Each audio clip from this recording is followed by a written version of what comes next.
Isang mapagpalang araw po sa ating lahat. Ayan po, ngayong araw po ay panibagong araw, panibagong vlog ulit tayo. No? Ngayong araw po ay maglilinis na lang po tayo ng mga dumi-dumi po dun sa mga tiles at maglalagay po sila ng grout sa mga tiles. So ayan, natapos na din tayo ng pagta-tiles dyan sa baba. Medyo malaki-laki din po palang kakainin gagastusin natin dyan, kaya lang kailangan po talagang gawin para isang trabaho na lang tayo, hindi na pa ulit-ulit. So yan, pagkatapos po niyang paglilinis ay magpipintura na po tayo dyan sa ding pader para matapos na. Pinapalagyan ko na po ng mga grout dyan, taas nung ano ba tawag dito, yan yung brown na tile. Tulong-tulong na sila para matapos ng mabilis. So yan, samahan niyo po ako. Sana po patuloy niyo pong suportahan ang aking mga video, pa-like and share na din po, at huwag po natin kalimutang suportahan po ang aking partner Rich Falcon TV po. Ayan, thank you po sa inyo lahat, and mabuhay po tayo. God bless po.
po, natapos na sila na paglilinis ng tiles. Ngayon naman po ay magpapaumpisa na po tayo magpintura sa buong bahay.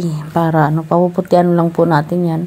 Hilamusan po nila yan ng latex, flat latex. Yung flat lang po siya. Yung pinaka-base, hilamusan niya lahat para maging puti. Tapos maglalagay po tayo ng semi-gloss para hindi po siya yung marumihin. Para pag kahit madumi po siya, punasan lang siya, pwede siyang punasan, hindi siya nag-a-absorb dun sa pintura. So ayan, nag-uumpisa na po si Arma ng pintura sa sala. Nagbe-base po siya ng latex.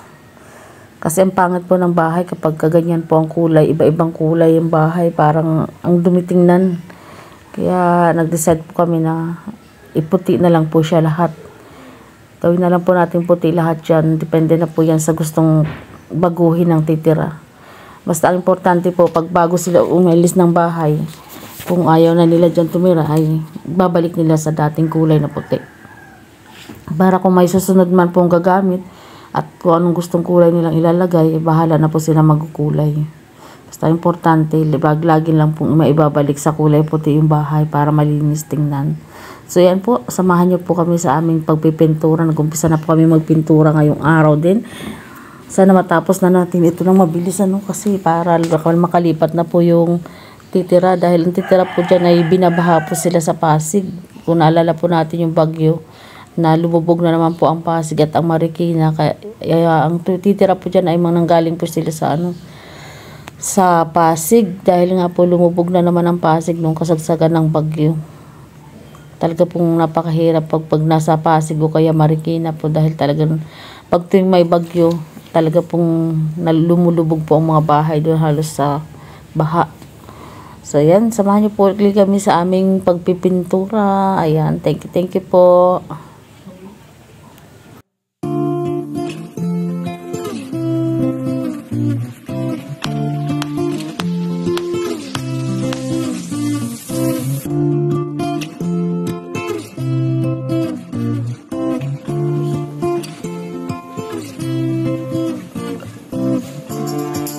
Sana bukas topping na muna tayo.